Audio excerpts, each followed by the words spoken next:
a quorum. We have the legislators are somewhere in the building, I presume. It's part of the to kill time. No, we actually only have 7 members today. And then just to make sure everybody's aware, in case you're here for any of the following, Union Coast Landing has been postponed. Santa Clara County Office of Education has been withdrawn. Alpha Unified has been postponed. Tab 11, workload-based proration for administrative costs, has been postponed till March. And the regulatory amendments for LCP pursuant to AB 1506 has been postponed as well. We're still trying to fine-tune that. And I think those are the what we have, right? Yep. So what we may do, as soon as a member shows up, we'll go ahead and get started with the non-voting items. And then just a little bit different, after the action items, I'm going to open it up for additional public comment. Usually we do public comment at the beginning, and a lot of folks are testifying on things that are going to be before the board because they need a plane to catch, but because we're starting early today, we can go ahead and allow for some time after the action item for public unless you feel that we must have public testimony at the beginning, which is okay too. I'd be happy to accommodate. It's slightly different, but that way folks can hear out all the issues that are before us and we deal with, and you can do, if you choose not to make public testimony during that particular item, but you want something to add. And that was made a request of a district, because you're wondering where that came from. So public comment at the end or at the beginning? We can do it at the beginning, but after some folks don't want to bias the conversation, they want to make comments after we've taken all the actions. And I can accommodate that given that we're starting a couple hours earlier. Unless there's objections from board members, of course.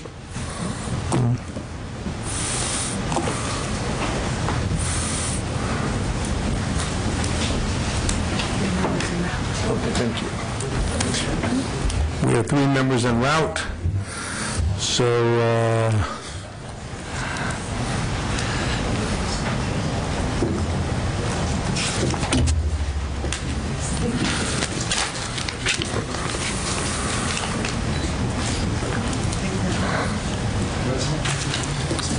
yes. We're doing a convention booklet for those who are for 61st annual convention. And so I'm calling her. She's taking some pictures because the fashion shop for the members. As long as I'm off the picture, I'm okay. No. Okay. You're going to make it look good. Why? You want to do some public testimony? Sure. Thank you, Lyle Smoot. I wonder if you could just clarify what you just said. I'm not sure I heard the outcome of it. It sounded to me like you said you're going to vote on items before the public testimony. No. Oh, okay. That's all I want to know. Okay. Thank you. Just to clarify, we will do business as usual. We will start out with public testimony at a certain time.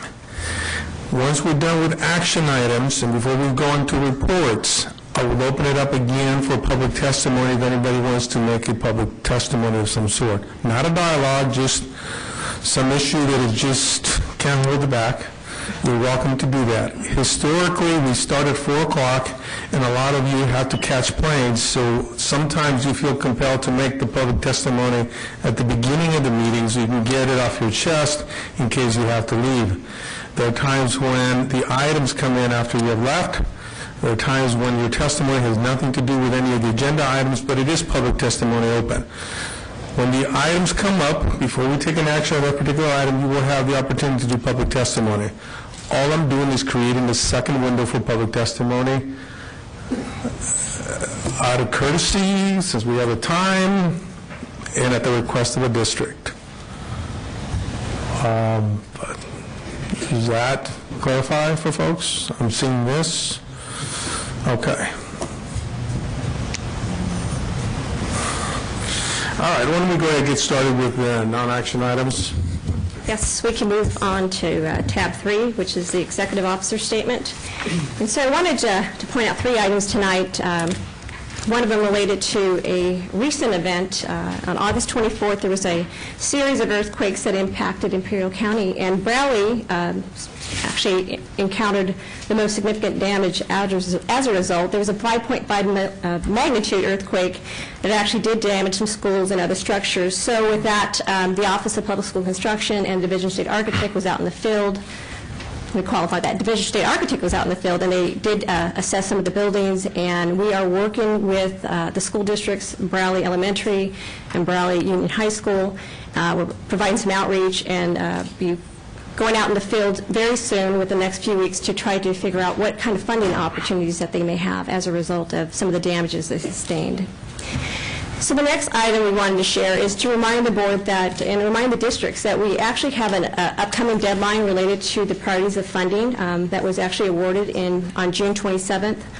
We allocated over $637 million for 196 projects, and again, the timeline to come in is specifically September 25th, and that deadline, again, we need all the proper paperwork to be submitted physically received with original signatures. We've dispersed so far let me back that up. We actually did receive over $526 million in requests out of the original 637. We have been communicating with these districts, send reminder letters, trying to see if we can help them make it through the finish line. So again, it's important that you submit all the documents prior to the deadline. Otherwise, if they don't meet that deadline, then they'll be placed on the bottom of the unfunded list.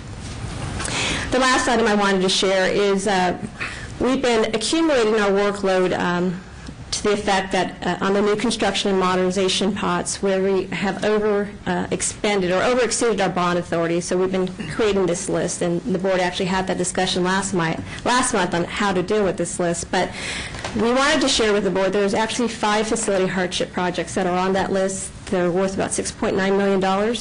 That is actually beyond our bond authority. And if you're not familiar with the facility hardships, they actually do draw from new construction and the modernization program. So with that, again, they're health and safety projects, and we wanted to alert the board on how do we want to deal with this issue. We've had a few discussions in the past via the cash management subcommittee, and they made a recommendation back in August 2010 to elevate projects once they're processed to the top of the unfunded list so they can compete for the cash very quickly. They also had a discussion about reserving bond authority based on conceptual approvals, but the board has never had the dialogue about what do we do with those projects once we've exceeded the bond authority. So right now, just so I can understand, when a facility hardship comes in, they are automatically put to the top of the list.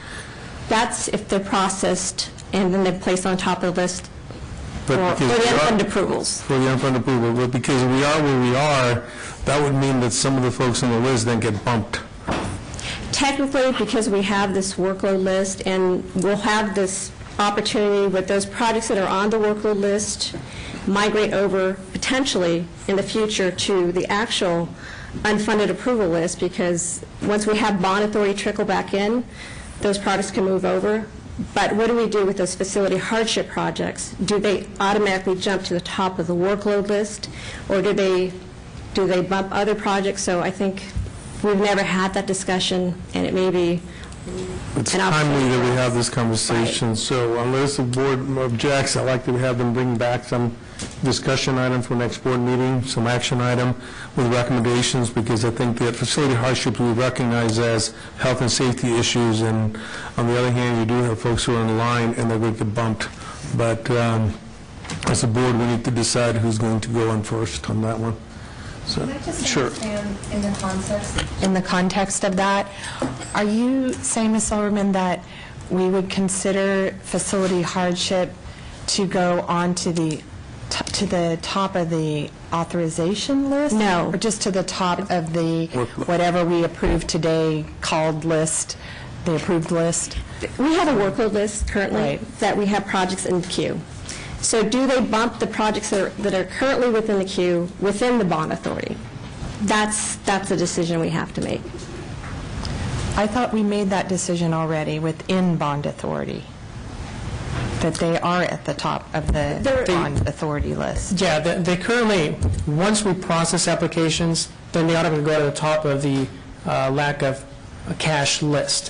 What we haven't done is we haven't discussed whether the board wants to consider expediting the processing of these applications. We process some data over received, whether the board is interested in expediting the health and safeties to get them to the unfunded list faster. Okay. Thank you.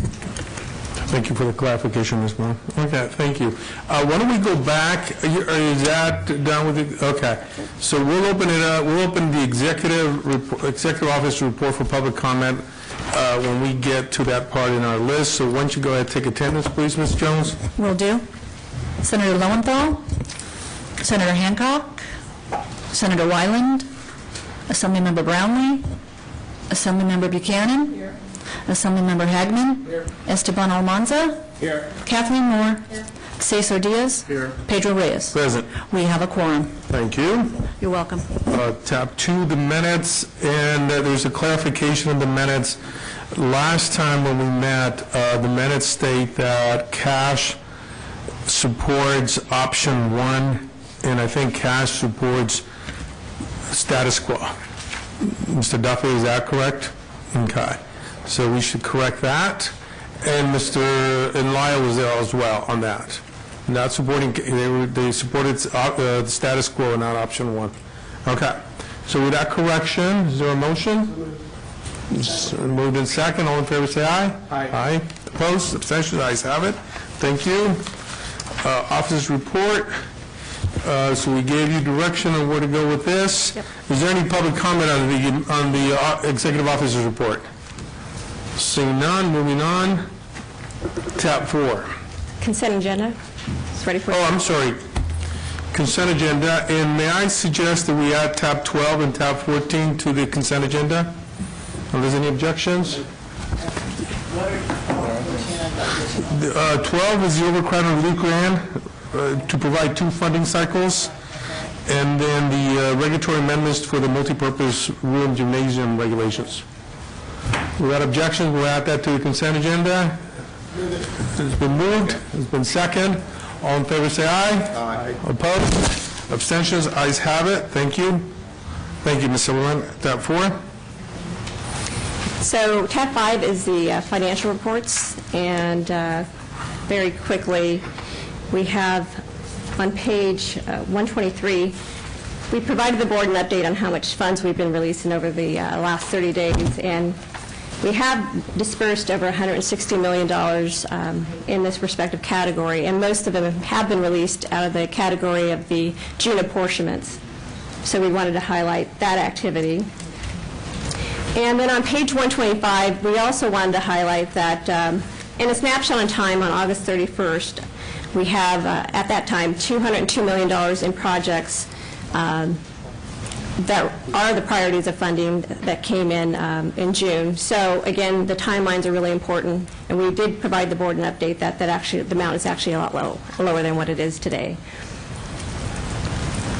And as far as the last chart on the item is we highlight to the board whether or not we've rejected, if folks have fallen off the timelines with their priorities and fund releases, and we have nothing to report in August. Okay. So the next item is the status of funds, and we generally... Before there, is any public comment on tab 5? Comments, questions? Okay, thank you. Move on. Tab 6. So tab 6, we highlight to the board the amount of projects we actually process on unfunded approvals. In the top category, in Proposition 1D, we actually processed 66 applications for $81.5 million. And high performance grants, there was $3.2 million awarded. And there was actually one overcrowded relief grant project that was also funded as well. And in the middle category is Proposition 55. We actually processed $41.8 million in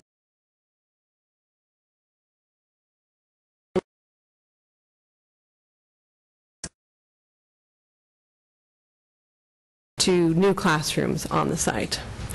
So for purposes of following some background on this, I will point you to page 140 where there's a timeline of events to give you some background on how we got to where we are today. So first, the Phase 1 contracts were awarded in early 2009. At the time, most projects were being funded, or allocated with Proposition 1D funding.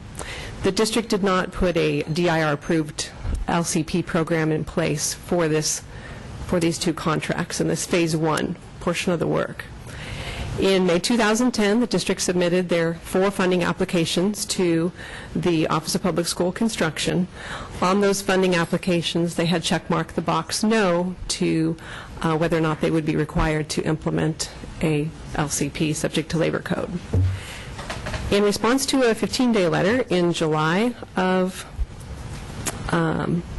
2010, the district had been advised that we were out of 1D funding and they would be provided either 47 or 55, and they responded with an updated 5004 that said yes, we can meet those requirements.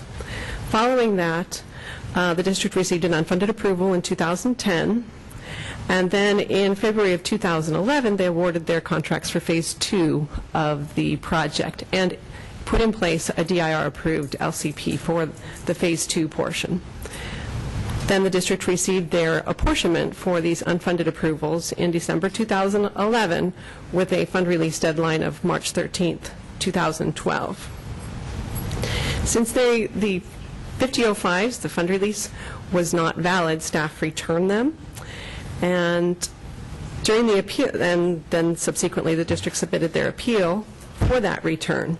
During the appeal process, the district asked that we consider the project and its phases. And if you look at the chart on page 144, we took into consideration the district's request for a partial fund release. And in looking at that request, there were one of the important factors is, in considering a partial fund release, could they still meet the 60% commensurate requirement? And we've demonstrated on the chart there on page 144 that in splitting it out, they couldn't meet that 60% requirement. Each of those was below the 60%. And I think once they realized that they were going to receive funding from a pot of money that required them to have to do so. They didn't, though, initiate it from the beginning, and I think there was some issues definitely with that. But the case with Monterey, I think, presents an opportunity for the board to perhaps look at that. And my motion would be to allow the district to receive Prop 1D funds, but with a lesser penalty than what Monterey received, perhaps a 20% penalty on that. And I know there's been some options that have been considered by the board or by staff with regards to splitting of the proposition and the funding resources. There's a lot of questions, there's a lot of concerns that I have with that, and I would, I think, make a motion that it be Prop 1D funds with 20% reduction. I would second. Okay, so there's been a motion to do a fund swap consistent with what we've done before to find a funding source that does not have an LCP requirement, but provide for a 20% haircut on the entire amount, and that's been seconded by Senator Hancock. Ms. Moore. No. When we gave the haircut on the last one, it was because they took what funds were remaining, and obviously we want to help districts, but I want to know where we have the legal authority in this case to decide arbitrarily that should be a 20% haircut versus a 10% versus a 30 or whatever. And my other question there is, all of our offices have received calls from numerous districts who are in the same situation coming back. So, one, what do we do? Because this is clearly setting a precedent here. And my last question is, should this project have to go to the bottom of the line to be funded, or what are we doing? I mean, I on the one hand, I want to support this, but on the other hand, I seriously ask whether or not, we should be waiting till the next meeting and coming up with a policy or a precedent that can apply to all of them, because I guarantee you, everyone's going to be in my office, in your office, saying, you know what, we'll take the same deal, Sanger got. So is there something in regulations that says we can arbitrarily decide if you haven't complied with an LCP, you don't have to, and we can give you a 20% haircut?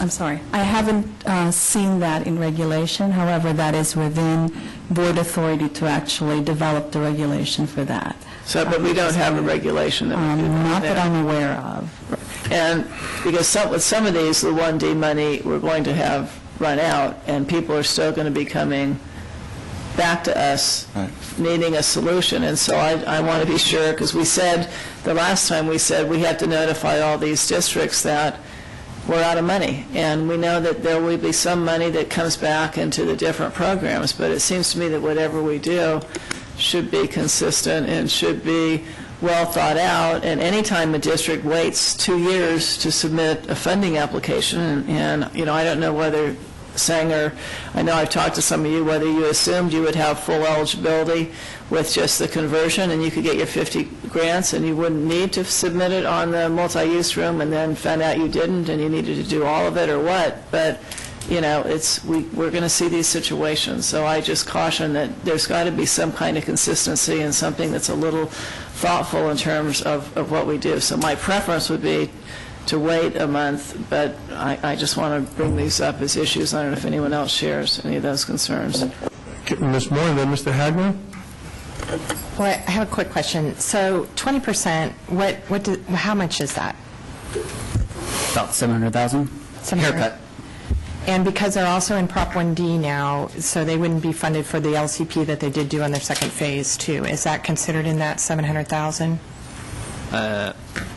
Rough amount. We would take away the LCP and then give them the haircut, most likely. Okay, and then I'll probably comment a little more later, but I'm sorry, say that again? I'm done for now. Okay. Anybody, Mr. Hagman? Thank you, Mr. Chair. And we've been through this a little bit before. When we start running out of funds, when we start trying to help them switch funds and switch your position to other funds, and hopefully we don't have this come in the future, because our staff should be checking in with them and saying, these are conditions, I know they signed the form, this says they know, but part of the oversight would be to make sure they're doing those requirements, so we're not waiting until after the fact. Now, this one, the timeline is such that a lot of these things, you know, you're going for one set of funds, you're going for the other, now we don't have that, you know, option no more. I'm in favor, I'm babbling here, but I'm in favor of supporting, but I think what Ms. Buchanan said, we need to come up with some kind of formula that we're going to do for any future appeals, and then how do we know we have the resources to complete the formula? Do we have that for the existing projects that are out there? Do we have any indication right now of how many districts we have, any other calls, any other pleas, any other, like, what happens if type inquiries? Do we know what that universe may be at this point? You know, how many more we have outstanding without checking up on them, and can we go physically do whatever we need to do to check to make sure there's not any more out there? Okay. So let me, yeah.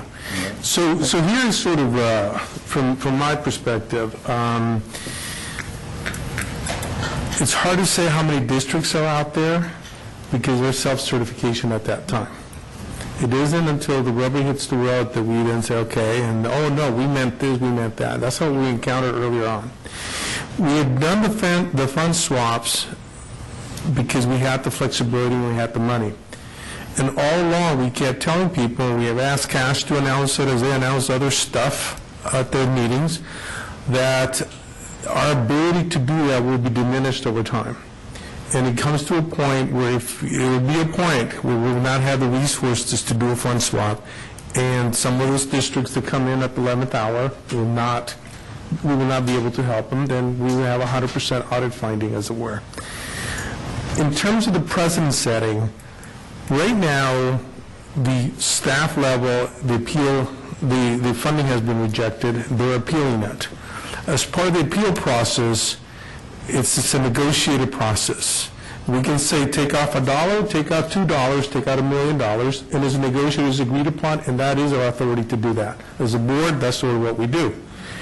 And so there's no statute or regulation that would say at 20%, 30%. It's basically there before us, and we're going to say, at 20%, at 10%, without work for you, with the work for both parties, and then we shake hands on that, and that's the end of it. So there's not a regulatory process that we're using at that point. It's just the plenary authority of the board to negotiate that part. But- So we got, I know it was a letter or a call from Sac City today in the same situation. But Is that, I mean, it seems to me whatever we do, we need to be consistent. And I appreciate your concern. I think there's a very legitimate we've concern. never really, I mean, in the time I've been on here, and some of you have been on much longer than I have, that seems to be, are we setting a precedent? Is this consistent? And if what you're saying is our policy is going to be we negotiate the haircut, well, I mean, people are going to come. And Sanger came and said, but you did this for Santee. And we said, but Santee was different for these reasons. So I just question whether or not we should be talking about, if we're going to change the regulations, we should be talking about doing something so going forward we can be consistent, or whether, you want to do this today, and then knowing there are some in the queue, right? Oh, yeah, absolutely. Absolutely. And the ones who are there when 1D runs out aren't going to be happy. Mm-hmm. And, we've had people say, well, it says you have to have an LCP, but it doesn't say you have to have it the whole time you're in, you're under contract. So if we have it there the last month, does that, I mean, we have all these things that, and can we have this done retroactively or whatever? So I would be more, I want to help Santee, but I would be more comfortable if we took time to have a little bit of discussion in terms of what are those kind of qualifications and what are we going to do, because it is going to come up. I'm with you 100%. The last thing I want to do is be arbitrary, because that really weakens what our role is. I think, though, that all I have is the fact that we sit here and we do some exceptions and we say it's not precedent setting. And this is kind of an interesting board, because last week we dealt with an appeal, a Whittier, and staff brought to our attention that the code required us to do a certain thing, and as a board we decided that it was kind of late in the game to acknowledge that statute, and so we sort of looked at the other way on that one by not adopting regulation. So we're sort of a board that sort of has a lot of autonomy, a lot of plenary authority, and we try to go, but I concur with you that we need to establish some parameters to deal with this, because there are quite a few in the pipeline. Mr. Hagman. Yeah, I don't want to be too much black and white either, because there are different shades. In this particular case, and Mr. Diaz brought this up, the efforts were made to try to get, to phase in the labor compliance as quickly as they could. So I think we have to look at each individual circumstance to see how it goes. I'm just curious, has anyone talked to the district and the system? The district are here, so you guys happy with or do you want to say anything else about that before I guess shed some light?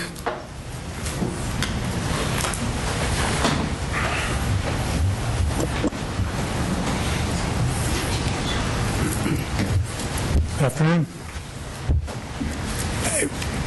Mr. Hagman, can you ask the question again? Sure. I'm just, the motion that Mr. Diaz put out, is the district satisfied with that, basically? I'm going to start off before we get to that point. First of all, I want to thank everybody. This has been an incredible process. You're talking to an old teacher. This is all new. I came from the teaching ranks, ended up on the business side. I'm like, my God, I thought PTA carnivals were hard.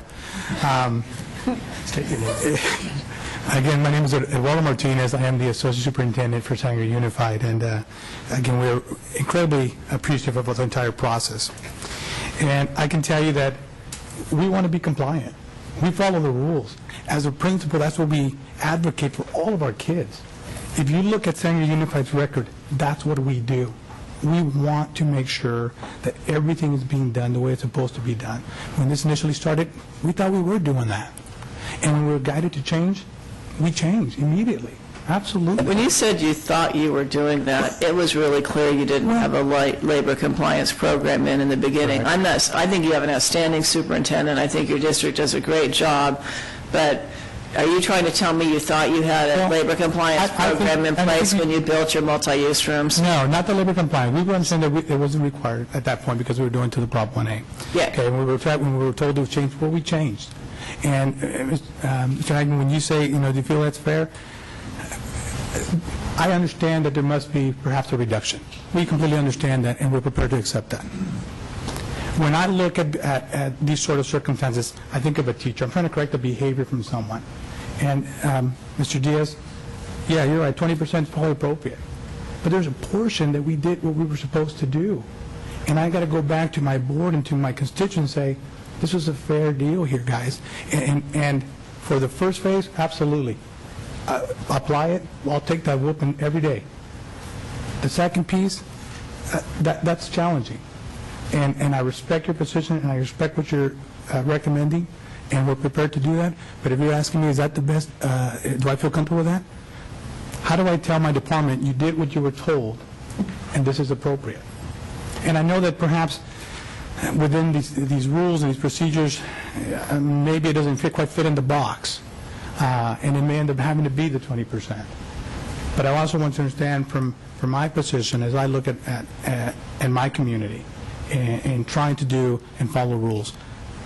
When it came to that phase 2, we did that because that's what we do for our community. That's what we do with our vendors and our contractors. Why didn't you submit your forms to OPSC in a timely manner with the first phase? They didn't. The issue was when on the first phase at that time, they were thinking they were going to get D money, 1D money, so LCP was not an issue. I know it wasn't an issue, but if they would have submitted their forms for funding earlier, they would have been in line for 1D money. And because they had the lengthy delay in submitting those forms, the money ran out. A district could have a project in the queue today. If they don't send the forms in, and we've spent all the money, regardless of which program, they're not going to have it. So, I mean, one big problem has occurred because, you know, you had a lengthy delay between the time you started the project and the time you submitted your forms, and then the 1D money was exhausted. Mr. Buchanan, I don't believe that we delayed the submittal of the forms, and I'm going to ask Mr. Sepulveda here, our operations officer, to kind of elaborate a little bit on that. Richard Sepulveda, Chief Operations Officer. We did submit the applications within a timely manner. I believe on phase 2, we had to wait for the ESA application. Phase 2 is, I agree with phase 2. I'm talking about phase 1. As you can see, the applications were submitted within a timely manner, within 1 year.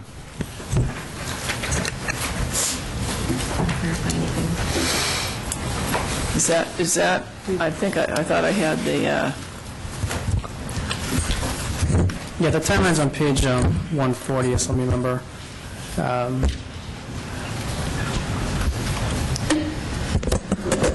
I believe there were a reason why the district couldn't submit the Phase 1 work to our office for application was because Phase 1 was just to construct the multi-purpose room, and just as a project alone, they couldn't submit a funding app for just the multi-purpose room. They actually had to request classrooms, which was the Phase 2 component.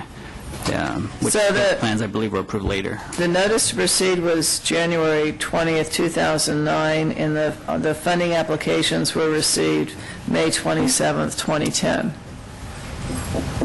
So that's 17 months after you started the projects. But the plans to convert the old multi-purpose room to 2 classrooms were a second set of DSA approvals. They would need those plans approved before they could walk in with the funding app to our office.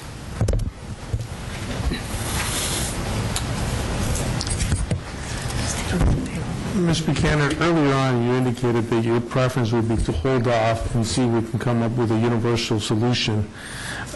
Is that a substitute motion? If the office is willing to accept that. Okay. I'm not trying to be obstinate here. I'm just, like I said, I've got all these districts that are already contacting us that have similar problems, and my hope is that we can come up with some kind of consistent regulation or policy or direction so that everyone knows what to expect and we're not all up here dealing with this individually. Mr. Chair, I was just, my thoughts on this is, most of these projects take multiple years. We have been changing the rules here in the legislature, even on building standards, much less funding and stuff. The funding streams, we have to go back and forth because you don't know how much money you have until you get to the end.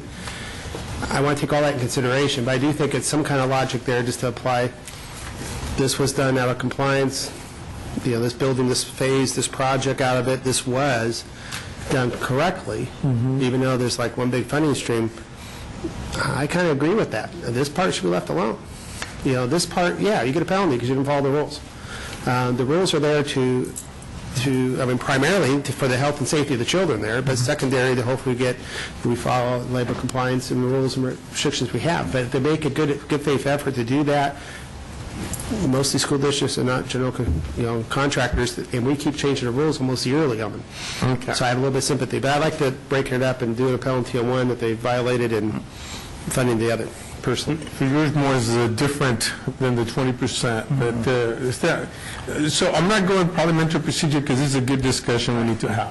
So I apologize for those parliamentarians who are trying to figure out what's the motion. I think this is a healthy exercise. I'll withdraw the motion. Let's talk about it and see if we can come up with something that works. Okay. Esteban? So if we did have regulations in place to guide the decision in these kind of cases, then that would allow them to be settled administratively and not come before the board?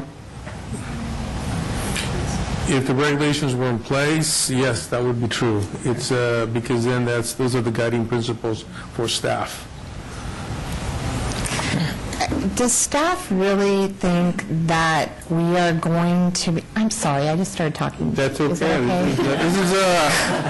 This is a, So much for parliamentary. No, that's what I said. Is this is a conversation that I don't want to dictate, where the conversation goes.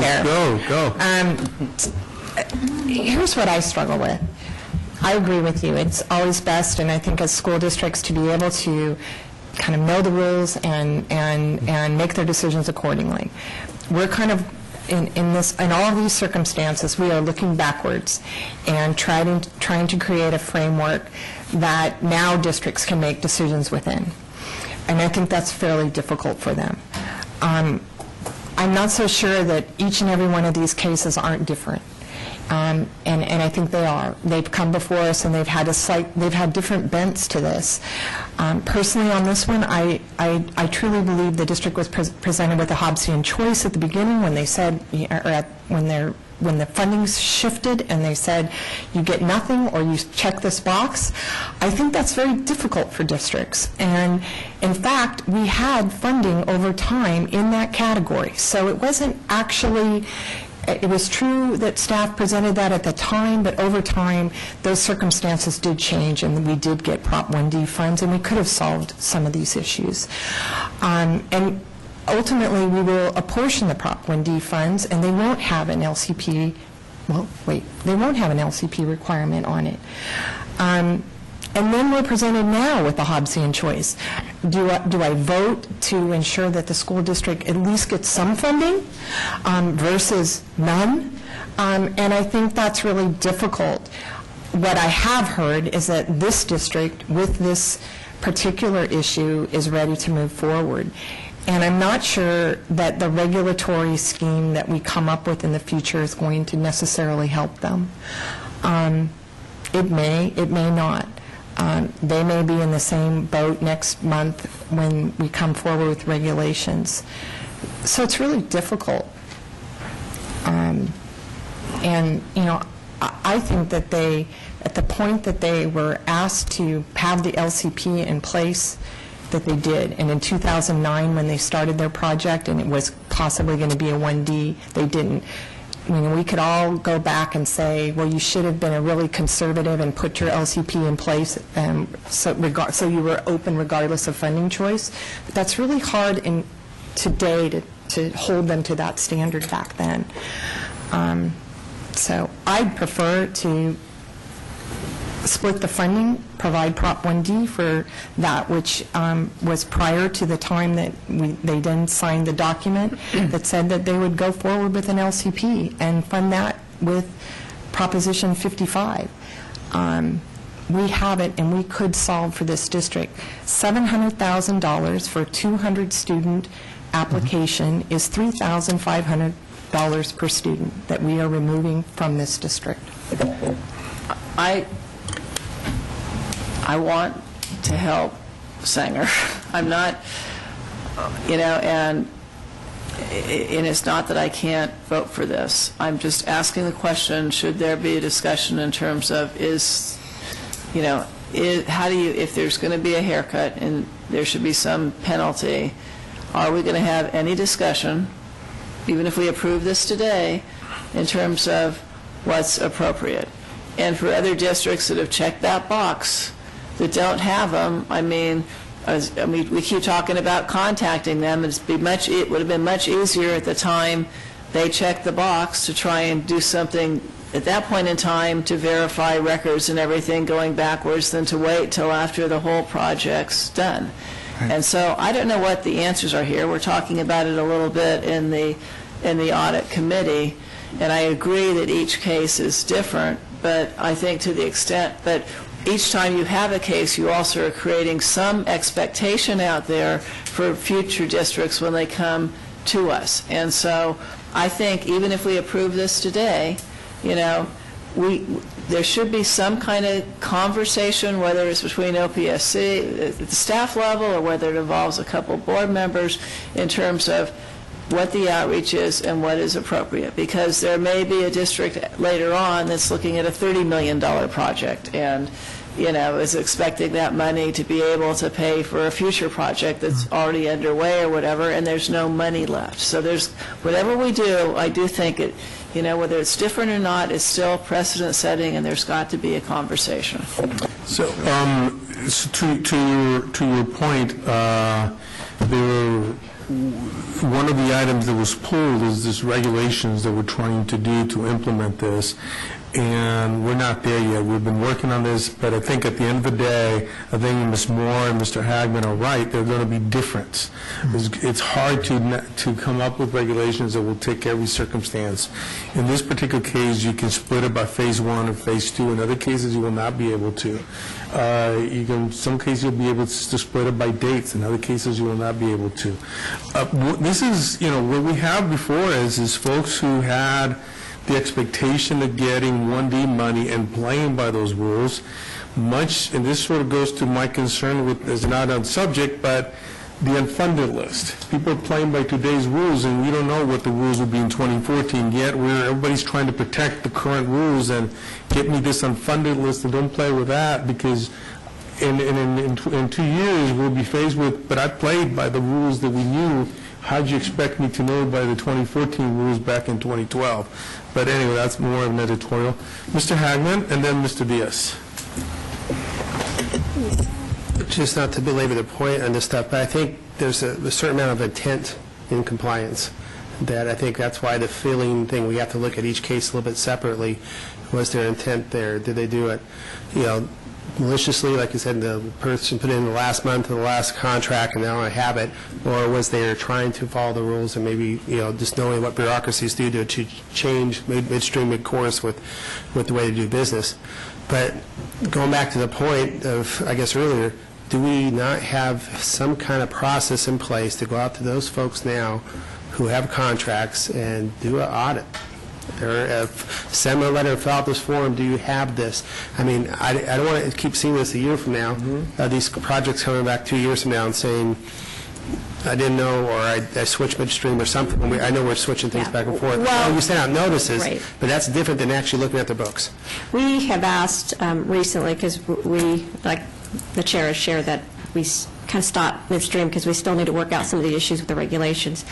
We did make some recent contact with those folks on the list because we wanted to clarify whether or not you have met the requirements, because it's not to penalize people, but it's just to get a basic understanding of what's the universe. And some of the feedback we've been receiving is, why are you asking the question? It's because we need to inform. We need to know what the universe is, potentially, and if we can wrap our regulations to, you can't fit everybody, but we need to have that dialogue about how do we verify that. Certifications, it's a big certification that folks come in through the door, they check the box. And hindsight, yeah. I understand hindsight, Right. but I know part of our discussion is where we go forward. But, there should be maybe some sort of oversight that we're doing electronically in place, something that, okay, you're qualified, we go check 2 months into it, are you filling out the right forms, are you doing the right processes? I don't know, some kind of verification system so we don't have this after the fact. Again, if we don't change the rules every year, you probably won't have all these issues, but that's just future. Mr. Diaz, and then Ms. Buchanan. I mean, I like the discussion, but I also want to emphasize that there has been many school districts that have come through this program, have followed every single letter of the law. It's not intent to follow the law. It is following the law as it is prescribed under their specific funding source. You can't go back and do a forensic analysis and ensure that there has been prevailing wage compliance on a project that has already been finished. There's only one way to go and do that, and that is either having a labor compliance program with someone on site verifying payroll records as they are people working on that project, making sure that a specific worker is getting paid that right amount, that that worker isn't performing other type of work that justifies a different type of classification and prevailing wage rate. That's the only way that you can actually ensure that that there is compliance. Other districts have come forward. They've done it the way that the program has required them to do so, and so it is also unfair to looking at a specific case-by-case basis. My understanding of that is also I share the same concerns.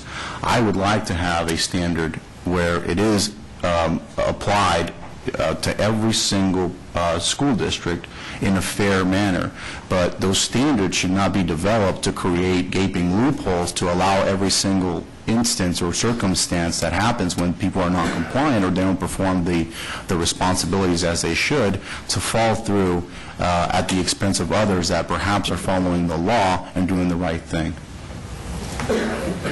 And I would say that we're here to be partners with school districts in school construction. We're not here to run facilities departments for schools. So if you're going to participate in the state program and there are certain rules you have to follow, when you check a box that says you've got an LCP, districts should understand what that is. We shouldn't have to then be big brother and go down and make sure they have it. When districts check a box that say they're under contract, we shouldn't have to be there. I mean, I know with some of them now they're submitting that, and I know this wasn't Sanger's first time participating in the facilities program, and you're a big enough district, you know what an LCP is. Correct. I do understand there were some problems with the timeline. And in the short time I've been on this board, we've sent out notices twice telling districts, if you're in these programs, you have to have an LCP in place. So if districts don't know, I don't think it's because we haven't given them proper notice. And I don't think we should be big brother. We're here to partner with you financially, but you're the ones that are responsible for running your districts and complying with the rules of the program, so we can partner. Having said that, I'm willing to, if Mr. Diaz wants to, still stands by his motion, or if you want to wait, but I'm willing to support that. But I also then would expect that at the next meeting, either staff is coming back or we're coming back with some general guidelines, whether, I don't know how general or narrow they're going to be, but there's no doubt that we're not going to have the money in the future.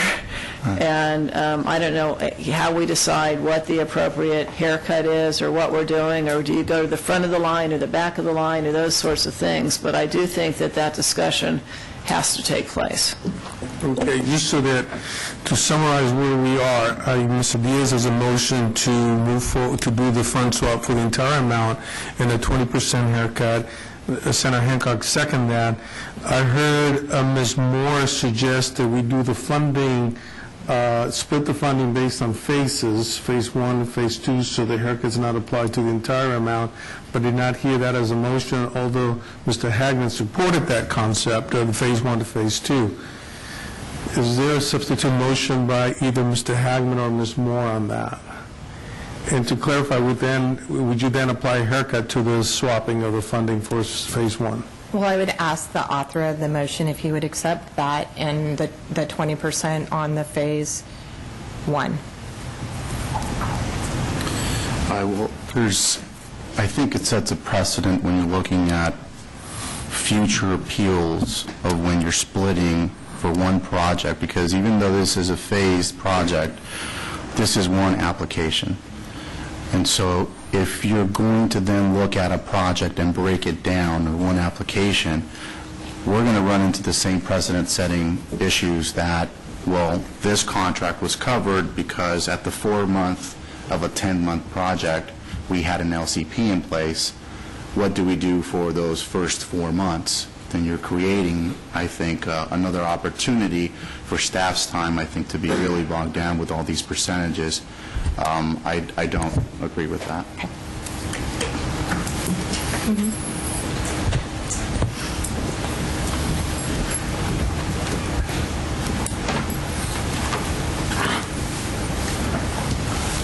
So Ms. Moore, Do you not have a substitute? you do not have Mr. Almanza. I'm sorry. How about if we did a split with the 20% reduction? That was what she wanted. Yeah. Okay, I thought you wanted the split to give them 100% and no reduction. She still wanted a split on the first phase one. I prefer, but I also see. Mr. Hagman. I mean, I don't think we're going to come up with consensus because we're short members here, because I'm not going to support the first motion. I think that takes too much penalty out.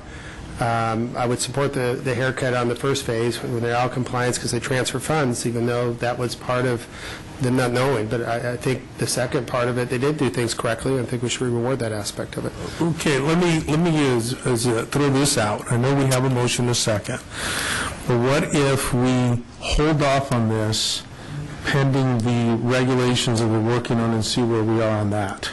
And they may or may not fit, they may or may not solve the problem, but rather than take a vote on this and go where we may or may not go, if folks be open to just sort of wait a month and see, or 5 weeks and wait and see how this plays out with the regulations that may or may not address, we don't know. But, the regulations are still being drafted. We've had conversations with DIR. We want to have, it still has to come up to the board to make sure that we're on board with what those regulations would do, and then it would have to go through a regulatory process. That is an option, and I think that goes to sort of what Ms. Buchanan's original substitute motion was. That was my original, although I have to tell you, what I picked up from, I will leave it up to Sanger, because it's really, I mean, just like with CMT, it's up to you to decide, do you want to go in this direction, and hopefully the regulations support where we are now, or do you, what do you want to do here? With your permission, Mr. Reyes, and we appreciate the dialogue, we appreciate the staff being able to work and come up with a regulation, and just a note, I completely understand when it comes to we want to be consistent. We are more than fine with perhaps waiting until next month so we have a little more time to look at that. The only thing that I'd be just cautious of is I would hate to think that we come up with a regulation that ends up being less than what Mr. Diaz is suggesting. Because then I would do that. Because Mr. Diaz, then I'll be back at PTA Carnivals. But there is no, you understand, there is no guarantee. They could decide that the penalty should be higher or whatever, and I think the reason, I mean, we all tend to agree that you had the labor compliance in for phase 2, but this project as submitted is one project. It's not submitted as two different funding projects. It's submitted as one project. Well, that's a challenging position.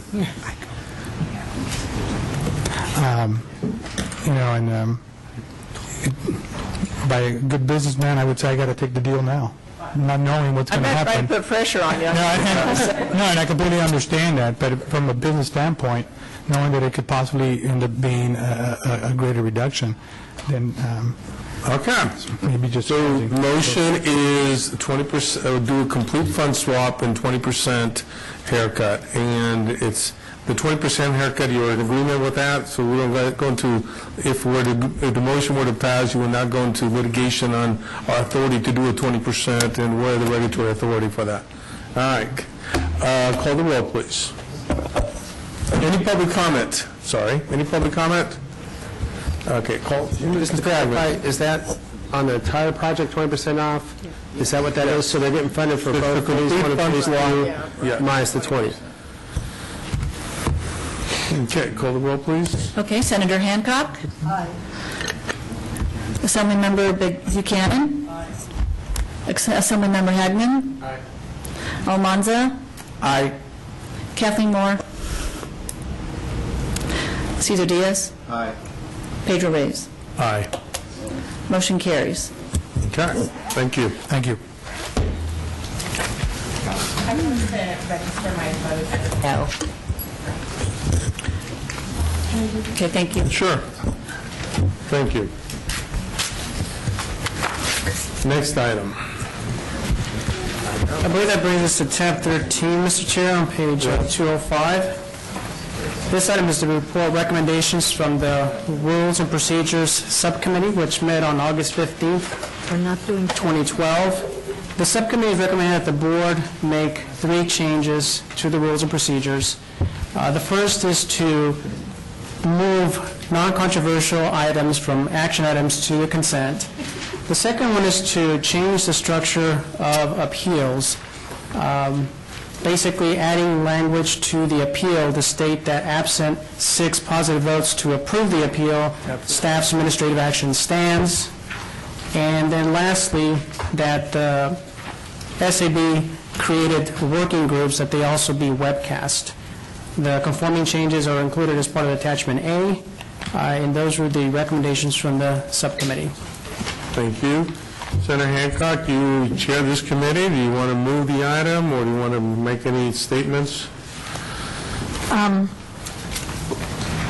Yes, I would move the item, but I believe that Ms. Moore does have some second thoughts and maybe some changes that she would like to suggest. I could certainly move items 1 and 3.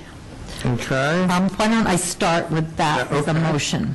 And then we could go back to number 2, which is the 6 votes required to take any action on an appeal. Okay. We're page I'll second the motion. 205 to 218. 1 and 3, get it off the books. Okay, it's been moved and seconded. Any questions or comments? Any public comment on those 2? Without objection, I'll say aye. In favor? Aye. Opposed? Nays? Ayes have it. On to item 2. Okay, item 2 relates to the appeals process. And this has been a sticky wicket with this board for many, many years.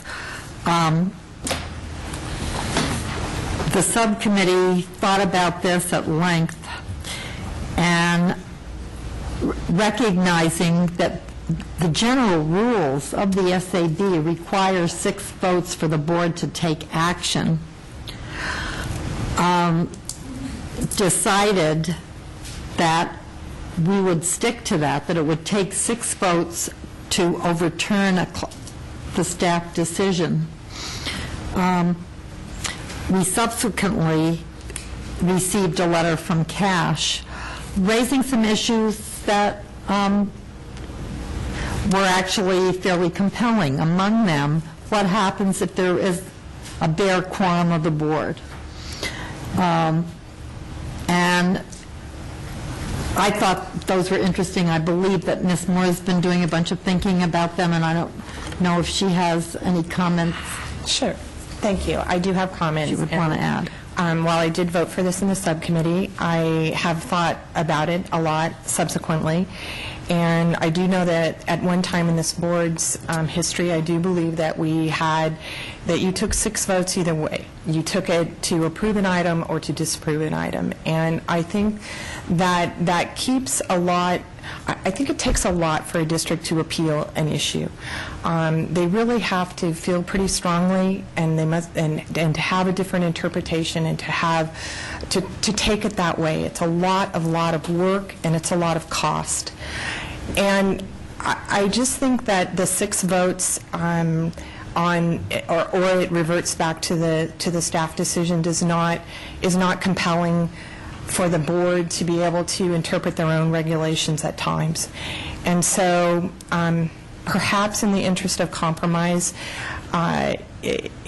if we did not come to a decision after 3 times. I know that we have right now in our in our rules and procedures that an item can be withdrawn without penalty 3 times, and then it has to be heard.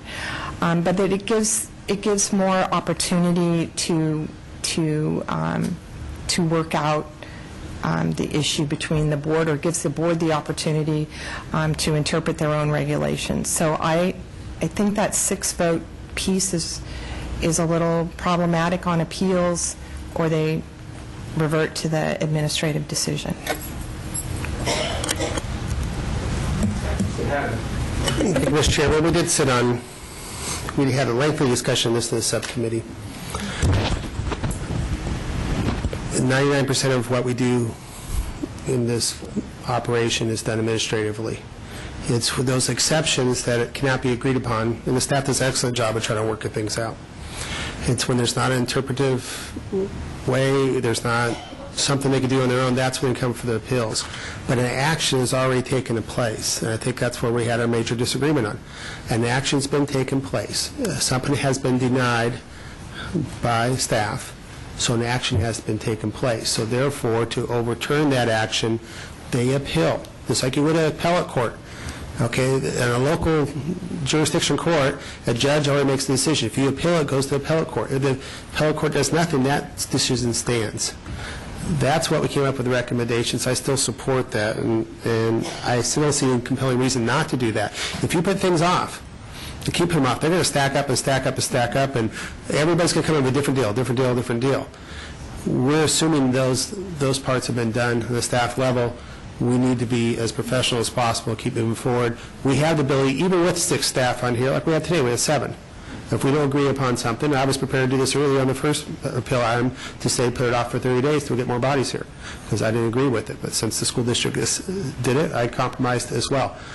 We have the ability as a appropriate action item to put something off with 6 votes if we don't agree to it. If we basically don't get 6 votes for another compromise or something like that, that's because we don't want to support it. We did not think of a way to do it with the members we had here. I shouldn't keep bringing up, in my opinion. I think we should leave it the way it is, and if you entertain a motion, I'll motion number 2. So we're moving to item 2 then? Mr. Hagman? Okay. Is there a second item 2? I'll second. It's been seconded.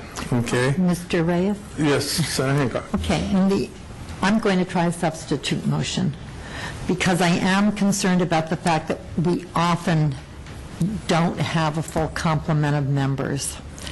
And especially like in this interim period where we have 2 members running for Congress and another member who isn't here. So it makes it difficult to do that. I am comfortable, though, with saying that you don't have to, if you don't get 6 votes, that the staff decision stands. I think that's the way appeals are treated in local government. That was at least my experience in local government.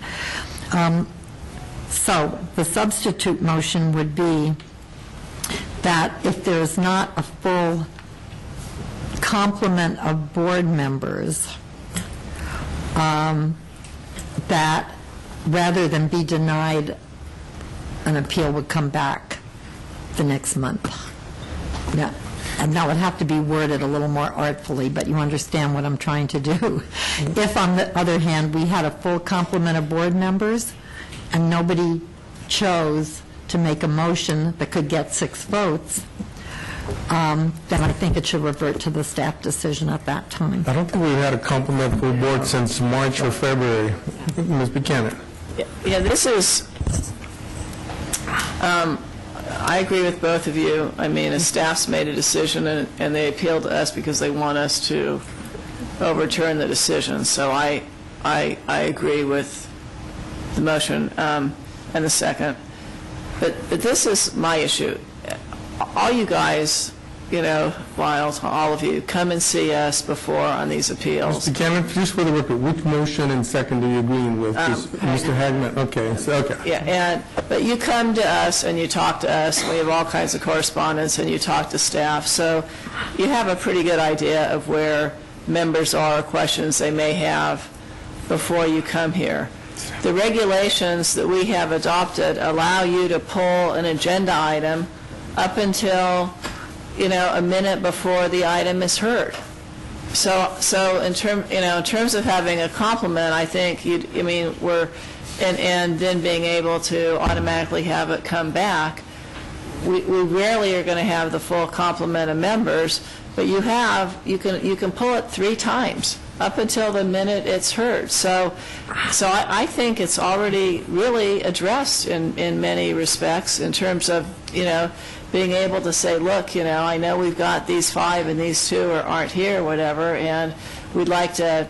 All they have to do is notify staff that we'd like to have it come back at the next meeting. So I think that's already working that way. That's what I would suggest. Well, that's a good point. Can I make one more comment too, Mr. Chair? The reason why we have a subcommittee and we vote it out and we have public comment is to have these debates and discussions in that subcommittee. Correct. I'm surprised that the people that were on the committee who voted out are the ones to bring up the indecision on the decision they made in the subcommittee hearing all the evidence.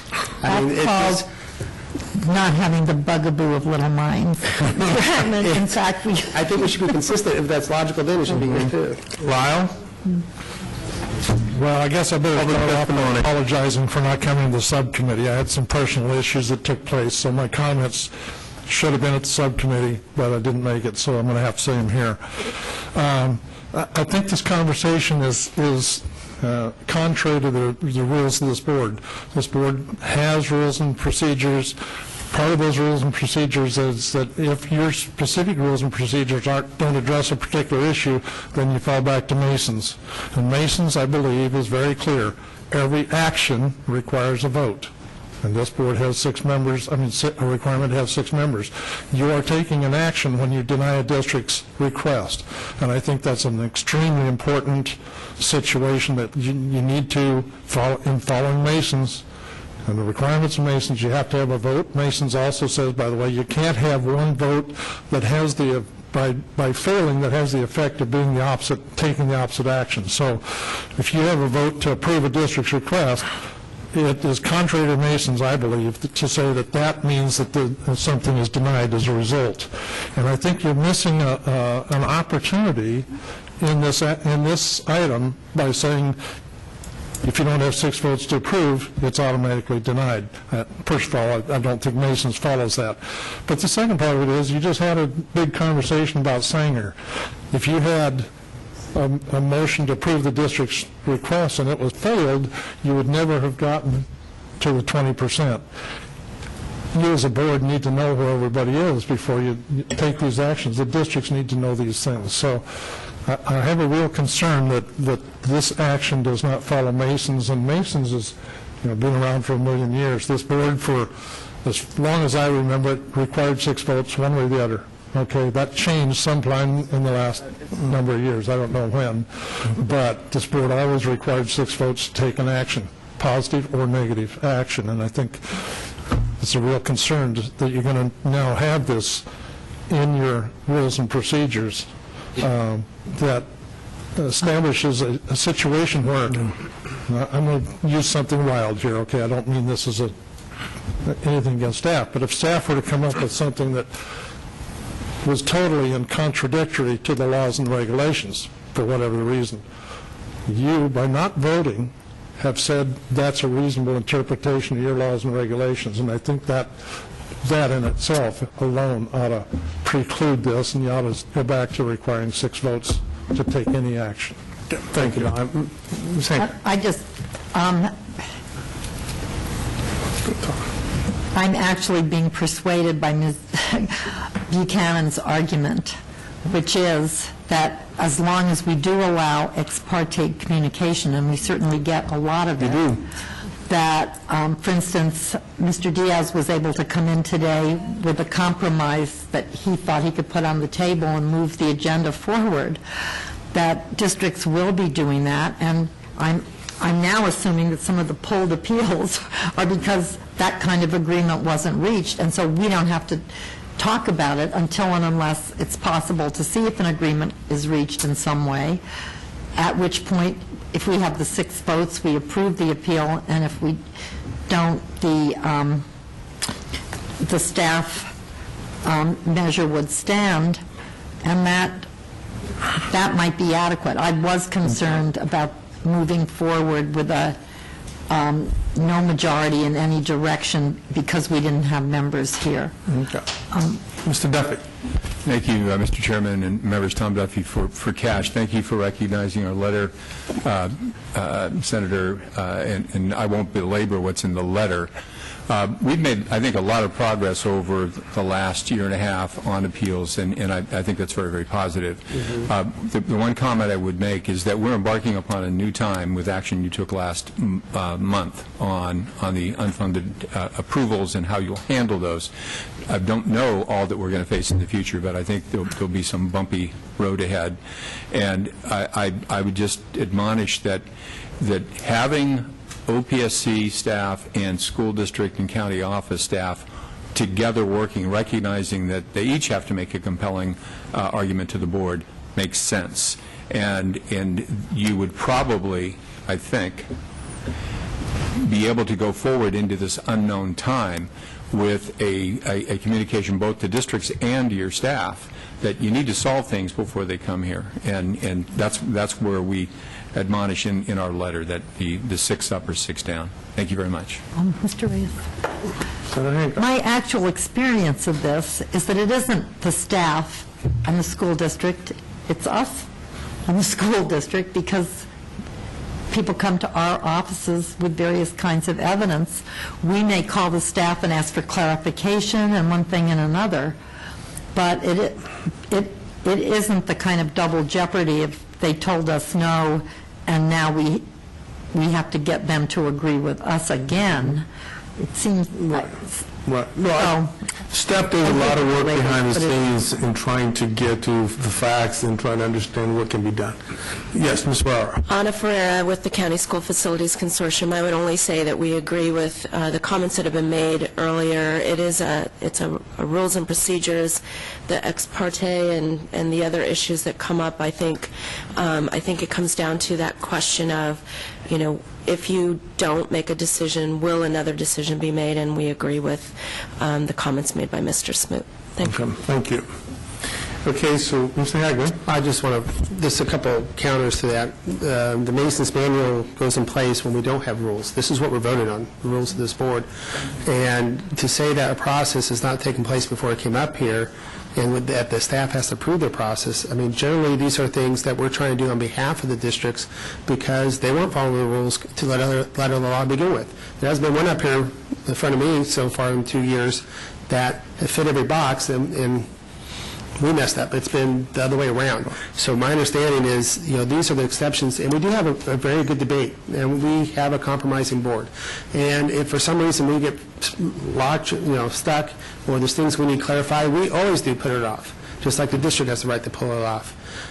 But it's going to be sometimes when we want to say no, but we don't basically have the exact wordage for no, but we say the motion fails, just like you do in every local jurisdiction there was that I've ever served on. County, city council, courts, I mean, you name it. Everyone else the same way. You make a presentation, you get denied, you go to the appellate board, that's what we are. If they take up the case, they want to hear it, they can rule in your favor. If they decide not to take it up or say no, it's a no. And to go through the burden of evidence each time, because we do check out our appeals first, we do meet with everyone first. If they ask to meet with me, we meet with them. And we should have, they'll have an indication beforehand. And I think that's pretty... the ability to drop it off 3 meetings, to keep working with staff, to see if they come up with it, work with the board members, 1 or 2 to see if they come up with it. They have discussions for us to put it off via a simple majority motion. That should be enough. And not to have this where we say no, and they go, well, I'm going to work at it again, I'm going to come back a second bite at the apple, and we say no again, and come back and negotiate for another month or 2. And if you put that literally, you could have a hearing here, we don't get 6 votes to say no. They come back, we schedule for next month, and they put it off for a month, and a month, and a month. They come back that 3rd month, because they could, and they have another hearing from us. We don't get to consensus. They go back to a month and a month. You put all those things together, you could drag this thing on for a year.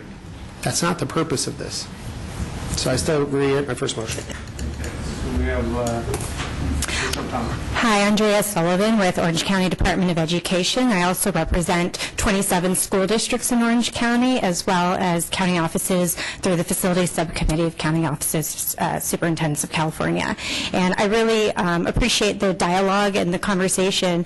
And I think one of the things that we've been challenged with when appeals are coming forward is that the manner in which they're presented and or described, we're not necessarily in agreement with staff on their interpretation. And so we are coming to the board to relay, our side of the story. And there might have been a previous decision made that's now being questioned. And so I think you're not given a fair shot, really. It's very difficult to count your votes ahead of time.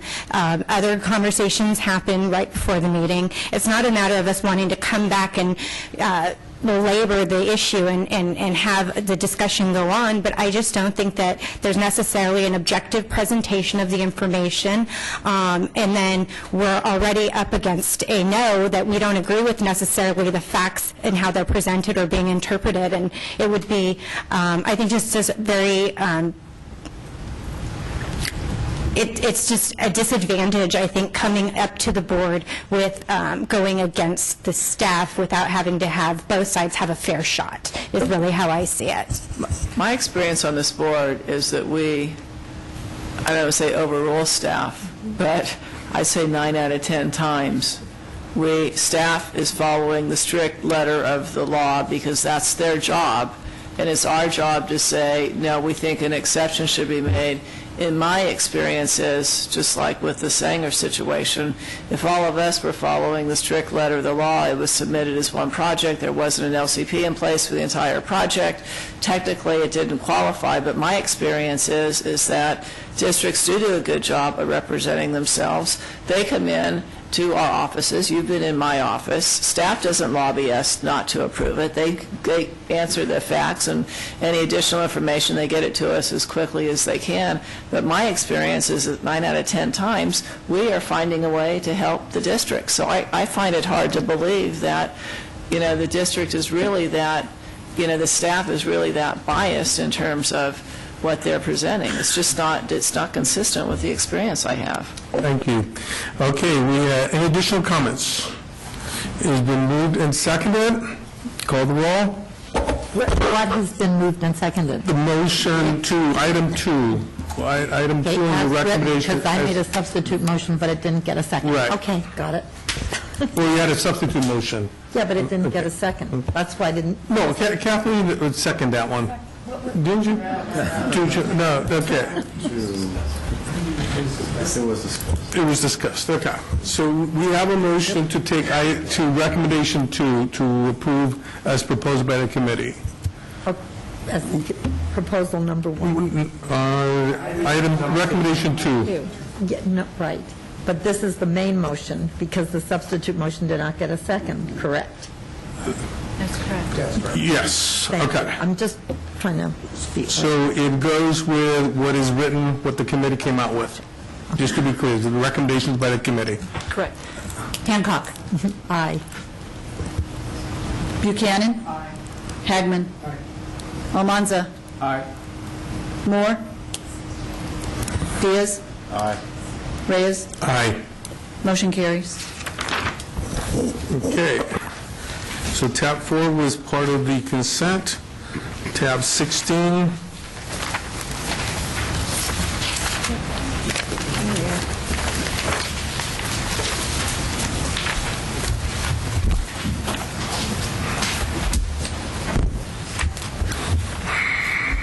Okay, Michael Watanabe with OPSC. We are on tab 16, page 232. Just as a reminder, this item is to present proposed regulations for establishing a method for accepting and tracking SFE projects once bond authority has been exhausted. Last month's board, the board directed staff to draft regulations to establish a new method beyond what's currently in regulations for tracking funding applications. So in attachments A and B, staff has presented proposed regulations, and Mr. Odell will walk you through this. Hello. That one. Hello, Brian Odell, Office of Public School Construction. The proposed regs would sunset the current regulation that requires the OPSC to process applications received once bond authority is exhausted, to fully process them to the board for approval to be placed on an unfunded list. Instead, the proposed regulations for applications received after the reg goes into effect. For new construction and modernization applications, the OPSC would accept the app after it verifies that it has the minimum docs necessary, DSA, CD approval, those basic things. And then, instead of fully process them, just place the applications on an applications received beyond bond authority list. This list would be presented as part of the board agenda, and the board would acknowledge the list, but the projects wouldn't be fully approved. For districts that are requesting financial hardship funds, in order to make it easier, the regulations would suspend the requirement that financial hardship approval already have occurred prior to submitting the funding application. So that's the current process. What this would do is allow districts who are requesting the financial hardship funds to submit the application right away, and that financial hardship review would only occur if sufficient bond authority becomes available for that project. So this would actually make it easier for those districts. The regulations would also require districts to submit a school board resolution along with the funding application, stating that it recognizes that there is no bond authority for the project, that there's no guarantee of state funds, that a future state bond measure may not grandfather those projects in, and that future bond measures may have different criteria, and so this application may not qualify depending on what the criteria is. And if the district is asking financial hardship funds, the resolution will also state that the district recognizes that it would have to qualify for the financial hardship after bond authority becomes available, if ever, in the future. And finally, the regs would have the OPSC also accept but not process eligibility applications, and it would also allow districts to still be able to levy level 2 fees. Okay. Ms. Moore? So in this proposed regulation, then the office won't be processing eligibility, Lisa? So you could file an application and no one's looking at eligibility. Is that how? So it could come to a point where a district might not have eligibility that has a filed application. I mean, the rules can all change, who knows, but that's one component that we will cease doing, is that eligibility determination. That's correct. And can you talk a little bit about the thought process around that? The current eligibility guidelines could change, no different than the funding program could change. So we were trying to be consistent with the board's action to not process applications, not just for funding, but also eligibility, because they're based on current statutory and regulatory requirements. So going further and reviewing and processing and approving applications for eligibility based on the current rules could be subject to change later. That implies going over the application and saying, yes, it meets the current rules. And that is of concern to me, because I can only imagine the appeals we're then going to have should we decide to change the rules in a subsequent bond issue. So I was comfortable with some logging in of what districts want to do, because it would give us an indication of need, but not that we're going through and saying you're approved according to the existing regs, but you know they may change. No, they're not being approved by existing regs. Go ahead. No, Senator, they're not being approved. The terminology is just consistent with what we had before in the regulations, but really what we're going to do is no different than we do now, which is going through an intake review process of making sure that the applications have the major components to apply. And that's it. What would that be? What would the major components be? For example, for funding applications, there's a requirement that the application has to have plans approved by the Department of Education, the Division of State Architect. Those kind of things would be checked at the submittal stage and to make sure that they have them. Once they do, then they will be placed on this acknowledged list for the board to recognize that these are applications that have been submitted, have not been reviewed or processed by staff, but they're on an informational list. Okay, my question then is, by what criteria do these other agencies that review them approve them, or check them off, or say they're okay? They have their own set of statutory and regulatory guidelines on how they review their plans that are not part of the GREEN Act, the School Facilities Program. I think I can answer that. So I want to build a school, I want to build a new classroom. Like, we were acquiring land across the street. Department of Ed has to come out and say, yes, this is appropriate for a school, you can build on it.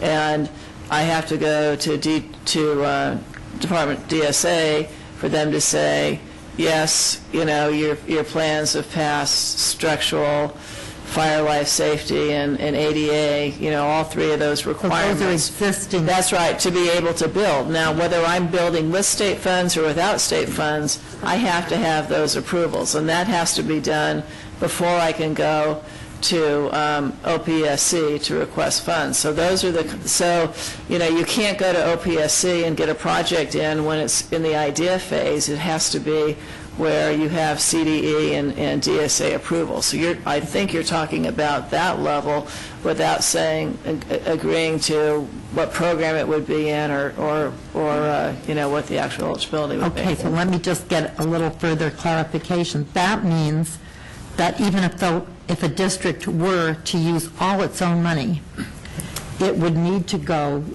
to the Office of Public School Construction for approvals, and also to, no. Not necessarily. I'll speak for CDE. Yeah. If it is 100% district funded, never to come and get another state dollar, they do not have to submit to the Department of Education their project. However, they have to have followed the regulatory structure, and if there is a complaint, we would investigate. For the Division of State Architect, no matter what your funding source is, you must have an approval from them.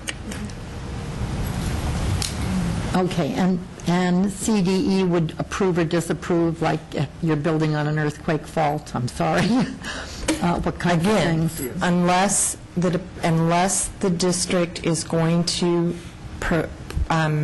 secure state funding, they are not required to have site or plan, correct me if I'm wrong, Fred, site or plan approval from our division.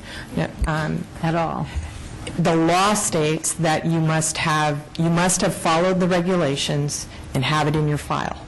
DSA would cover the seismic approvals or anything related to the Field Act design parameters under their regulatory structure.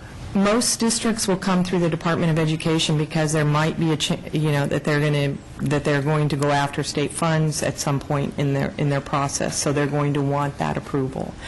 And then now we'll go through LCP2 just in case.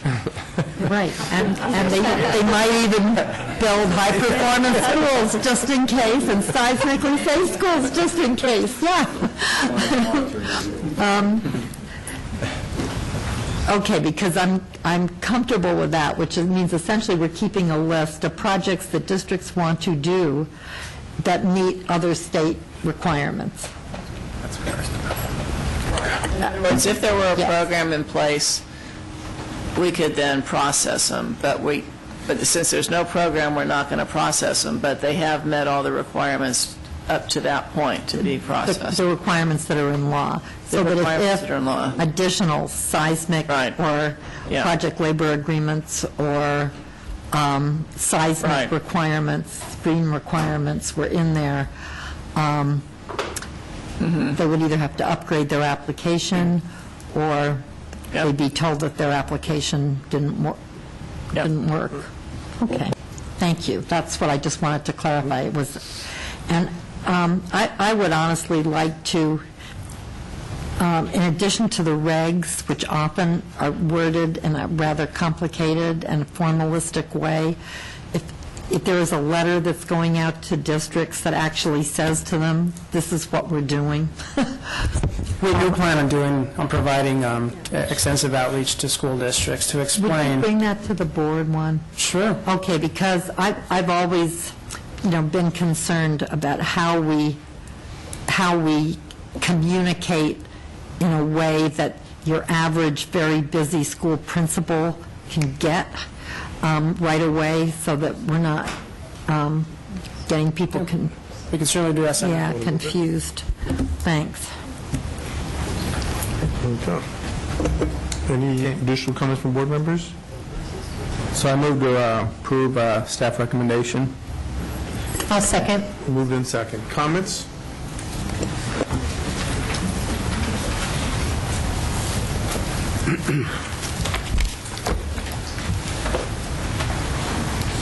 Well, hello again. I previously stated my concerns regarding this regulation and how it relates to the law, and so I won't reiterate that. But there are two questions I have. One is, under the Administrative Procedures Act, if you're going to adopt an emergency regulation, you have to state the need for that emergency regulation, and I don't see that in the write-up, and so if it is there, where staff could point it out to me. And the second thing is, again, according to the Administrative Procedures Act, if you're going to create a regulation, that regulation has to relate back to a specific law, code section, and I don't see a code section that's being stated here that you're creating this regulation to interpret or clarify.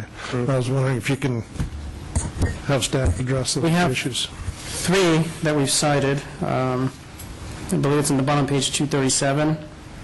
One is 17072.20, another one is 17070.35, and the last one is 17070.40. Okay, that answers one question. Thank you. How about the statement of need for emergency? Is it in there? I think the OIL will raise that issue as well, Lyle. So this is public comment, not dialogue time. Okay, so there is no statement of emergency need in here. Is that what you're saying? No, what I'm saying is, through the regulatory process, we'll need to address that issue with OIL. Well, I understand that, but OIL's going to ask you where you stated it. Well, all right. Okay. Thank you. Thanks. Next public comment. If I could just note, I would like to go back to that too, because that did sort of seem jarring to me. These are emergency regulations. We haven't even spent the existing bond money yet. Aren't they interim regulations, in which, or? Emergency regulations are generally interim regulations. You still need to go back and get regulations, right? Right. Well, if we could have council take a look at them to make sure that what we're doing meets the test. Complies with the law. Complies, that would be great. Hi, Susan Stewart. My first comment is on behalf of the Fresno Unified School District. They submit multiple applications on many, many projects, and their concern is with submitting a board resolution for each project. And they were hoping that we could come up with some kind of blanket board resolution that would cover all of their projects, so they don't have to have a separate board resolution passed for each project. It's quite cumbersome for a district that is large and has a lot of projects going through the system. Okay. And the other, just two more comments on behalf of multiple school districts that I represent. We're concerned, obviously, about not... Can I just say something about that? Can't a district put all their projects into one agenda item, for one resolution for the board, for their board, and have it covered for all of them? Districts, if they know the projects, yeah. Put all their projects into it. That's exactly right. Okay. We just wanted to clarify that was And possible. modify it, and we didn't. if you need to in the future. You can do that, right? Yeah. Okay, thank you. And just two other comments from other school districts I represent. One is the concern, obviously, with not processing applications is the backlog it's going to create once a bond is passed. And you're going to have, it's going to delay projects and money getting out and money hitting the streets if the OPSC has to go through and start from scratch, including eligibility from these projects. We think that's a major problem. And we really believe the system has worked in the past. And when the state has run out of bond funds in the past, it has really worked when districts have been able to choose between which program they get funded. And they've decided, it's worked, and we'd love to see that continue as it has in the past successfully. Thank you.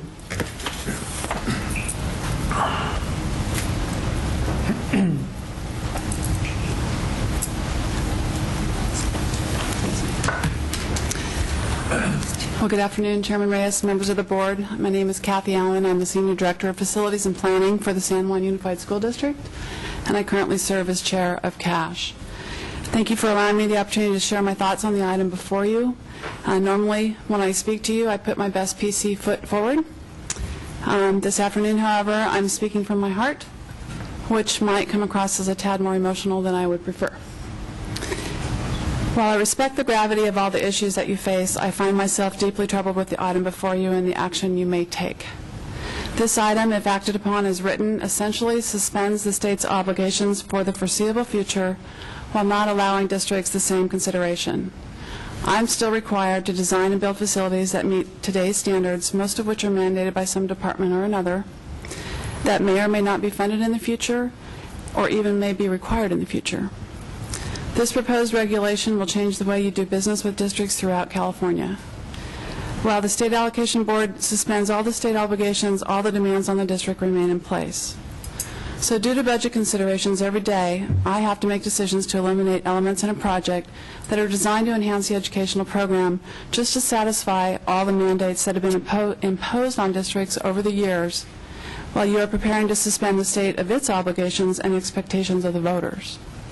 44 school districts have bonds on the ballot this November, including me, and assuming most of them pass, all bond proceeds used to design projects in the near future will have to be spent to meet the current state program, which may be very different, as we've all acknowledged, than what the program will look like tomorrow. I feel like I don't get a choice or a chance to design and build something that actually meets the educational needs of my district. I also understand that any proposed changes in the regulations will be pushed through using emergency regulations without giving practitioners an opportunity to work with staff on how to implement these drastic changes. The stability of this program has always benefited the economy by encouraging districts to put jobs on the street. The action that may be taken today could put a serious dent in the good work that local districts are doing to generate jobs in our local economies. As CASH chair, I find myself in a unique position of wanting to encourage districts to continue to submit projects, to put work on the street, and help demonstrate the huge need for modernizing and building school facilities to justify the next school bond. However, at the same time, I have to urge caution to these same districts as they move ahead due to the complete unknown of a future program. Thank you for listening. I appreciate your time. Thank you. Ms. Aaron. Okay, just to respond to that, I mean, you pretty much stated where we're at. On one hand, I hear everyone saying, we want the same program, we want you guaranteed another $10 billion of fund coming up, we want to keep going without stop, and then we finally get the money, we want to get repaid. We can't guarantee you that. So I can't guarantee you that, so therefore you can't assure your district, and that's the whole point of this. And that's why we want the resolution. By the urging of CASH and your representatives, we're making this list. Okay, my preference a couple months or a couple meetings ago was not to have a list. We're running out of money, legislature's put it off, we have a commitment to go in 2014, we don't know what the program is going to look like.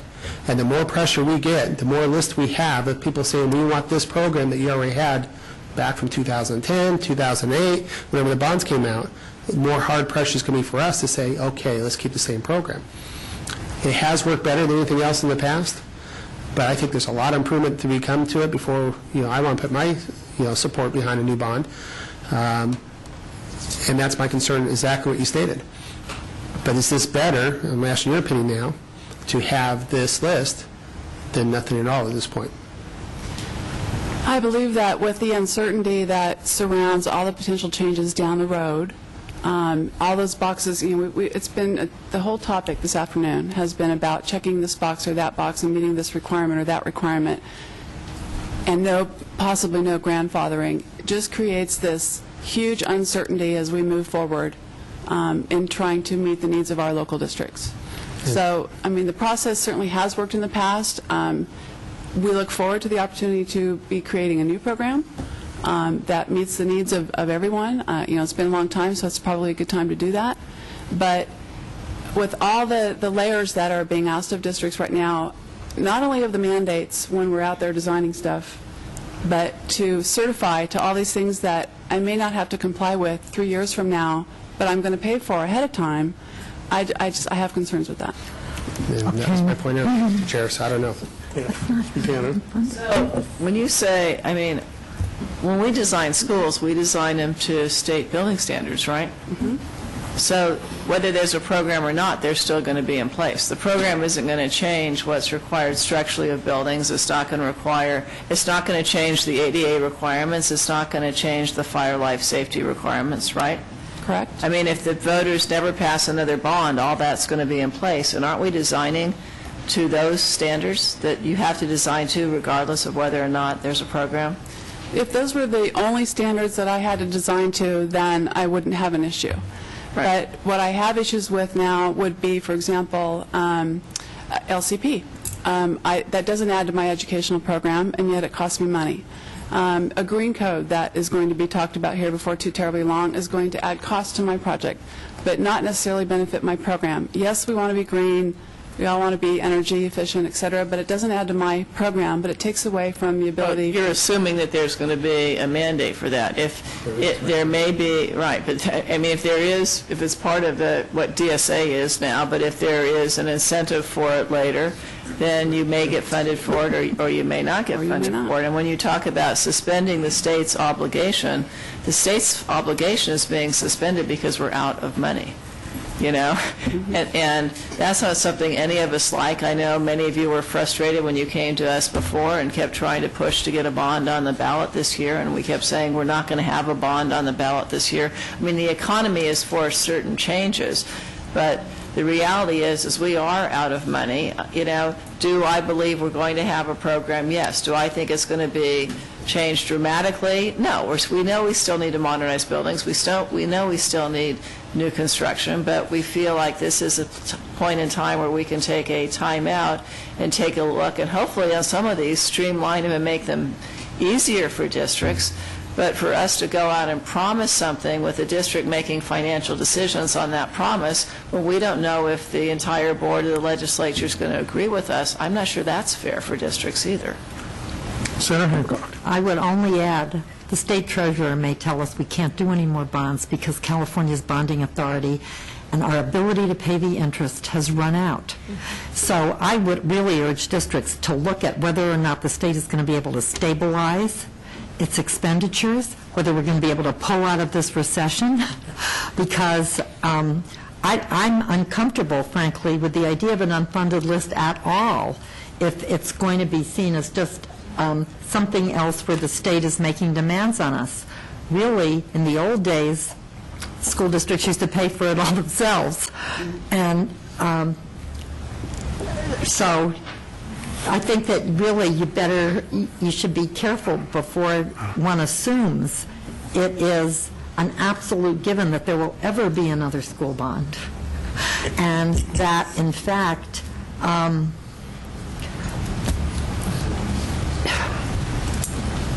districts obviously would love to have no qualifications at all. Just give us the money, divvy it up.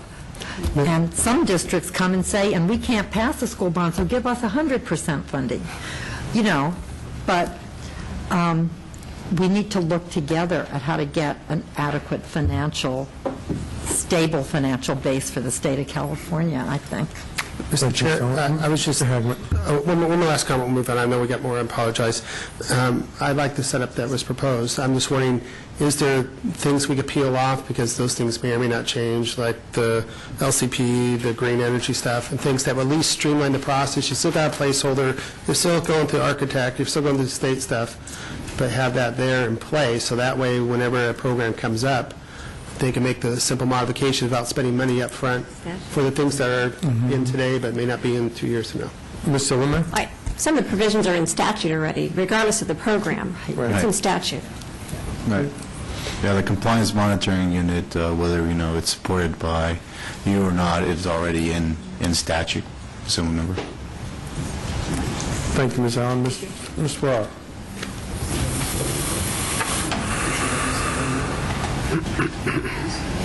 Ana Ferreira, County School Facilities Consortium. I would simply say that from our association's perspective, we believe that status quo was where we should have been, where we should be, and this new framework is probably not going to work well for schools. And so our position is simply that implementation committee discussion went on. I think that there was a consensus around status quo, which was not really reflected well during the SAB discussion. So we simply would say we would continue to be in that position. Thank you. Again, I'm sorry. Could you, what the status quo, what is that exactly? To continue telling and evaluating projects the way they are now. And, you know, we understand, I think schools understand when they sign that, you know, that things could change, that they may not get funding.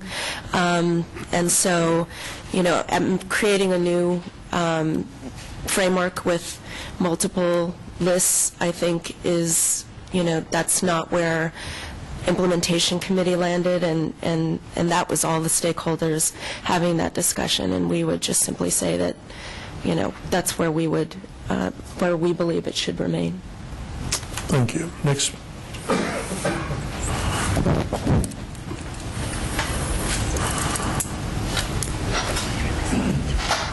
Thank you, Mr. Chair. Board members, Joe Dixon, Santa Ana Unified School District. You know, currently, the unfunded approval says there's no guarantee of state funding when you receive that. But we do know that things are changing, and we want to work with the board and with OPSC to come up with something that gives districts some comfort, I suppose, that they've met all the regulations, all the necessary pieces of a school facility project.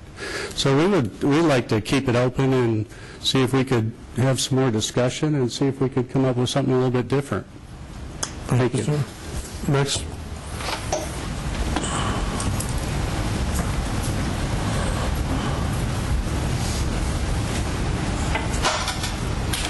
Good afternoon, Chair and board members. I'm Jenny Hanna. I'm with the Kern County Superintendent of Schools Office, and I heard from Lyle Smoot that you wanted to hear from some of us practitioners.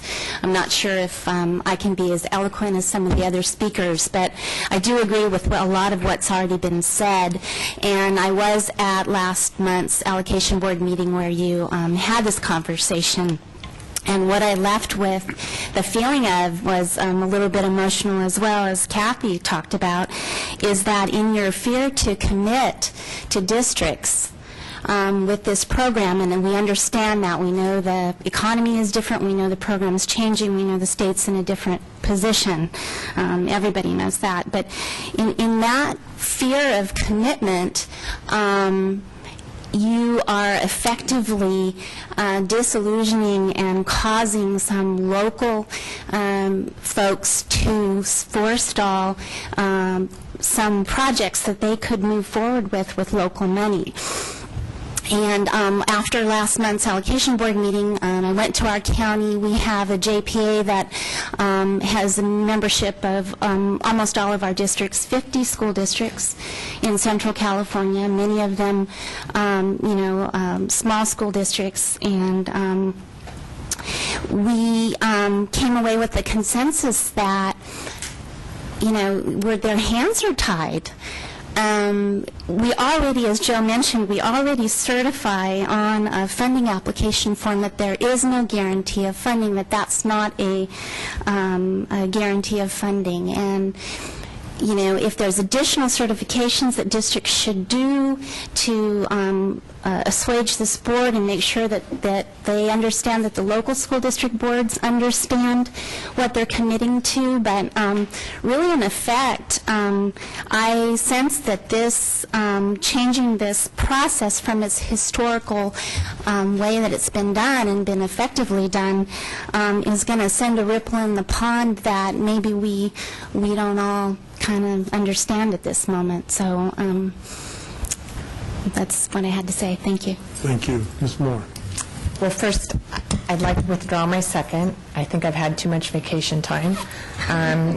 Because I was the lone vote opposing the change in the regulation, and I think part of it is, part of the consternation is coming forward at this board meeting, and I do think that it is going to create about a year-and-a-half, 2-year period where districts really don't know what to do. And my concern that last board meeting, as well as this, after hearing from the field, is that issue of going forward with local projects that could be good for school districts, good educationally, as well as good for our economy, to go forward with construction projects, but they go forward with 100% risk, and they will be weighing that, whether to do that or not, because they won't know what the structure of the program is or whether they're eligible or not. So it really is that component that although it was the minority, and I think the board spoke pretty resoundingly at the last board meeting that they did not want the liability, nor they wanted the flexibility to change the program should they desire, or the legislature, I guess, would change the program should they desire to. But this is the reality of what will happen for schools, and I do think we're going to create this period now of uncertainty, and school districts will be grappling with how to make their decisions best during this time period. Ms. Buchanan. When I go around my assembly district, I have regular classroom cabinet meetings 2 or 3 times a year with all the school districts. And, Dublin had a bond that they passed in June, and I told them, we're probably going to see level 3 developer fees suspended. That was my expectation based on the governor's budget. And I also told them that, this is where we're running out of money. And as you go forward, you need to make those, you take that into consideration accordingly. The school district I was on the board has a bond on the ballot this November. I think the worst thing you do for school districts is create more uncertainty by making promises that you may or may not be able to deliver. I mean, Senator Hancock pointed out where we are with California's debt service right now. It's roughly, what is it now, about 7% of the budget. It's going to go up to about 10.5% if we don't pass another bond. And we don't know what's going to happen with the current initiatives and revenue and how fast our economy is going to recover. I think the worst thing that can happen to a school district, I mean, what will happen to some is if I pass a $100 million bond tomorrow, I may go ahead and I'll finance 100% and hoping that I get matching funds and I can work down the list with projects. It's not going to stop them from passing it. But if you get down the list and they assume that they're going to have money tomorrow to finish paying for that project and they don't, then they've got to dig into their general fund. And then not only do they have a facilities problem, but they've got a problem in their general fund figuring out how they're going to pay for that bond. And so I'd like nothing better than to stand here to everybody and say, no problem, we'll keep approving those projects, we will pass the bond and the money will come and you will have it. But, we hear this word new normal. We are in a new normal. And we don't know if the voters' appetite for a bond is going to be $2 billion or $10 billion.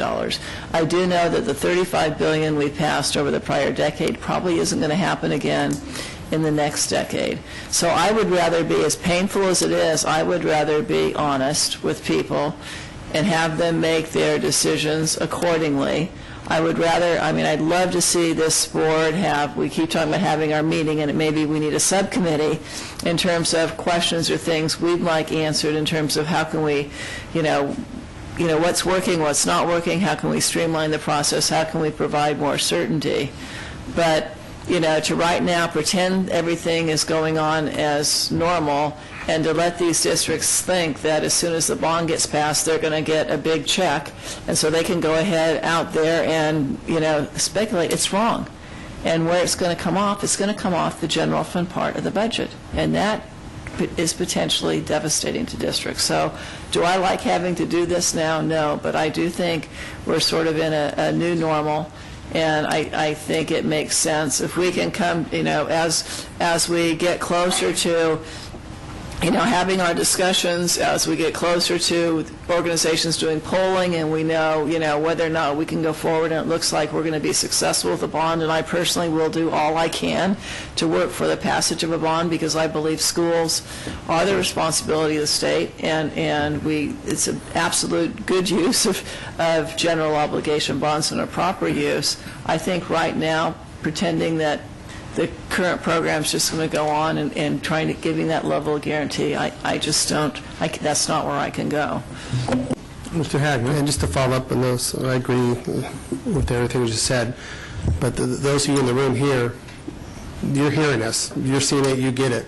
But for the hundreds of school districts out there who don't attend our meetings, who maybe just read a little paragraph or missed a paragraph in your newsletter and stuff like that, those are people I'm afraid of. Those are people who are thinking that status quo is going on, and we go apply for it, and we go through the process, and all of a sudden I misplanned because I think it's coming through. That's why I think it's important for this resolution. This is a affirmative, something that they have to put out themselves to understand that they get it before they go forward, and it's not just going to be status quo. Thank you. I have a motion by Mr. Almanza, but I do not have a second. Mr. Hagman seconds. Call the roll, please. Hancock. Buchanan. Aye. Hagman. Aye. Almanza. Aye. Moore. Aye. Diaz. Aye. Reyes. Aye. Motion carried. And the motion does carry. Thank you. Next, I have reports discussion, but before we get into that, I want to open up for public testimony on any items not discussed already. Any particular issues not discussed already?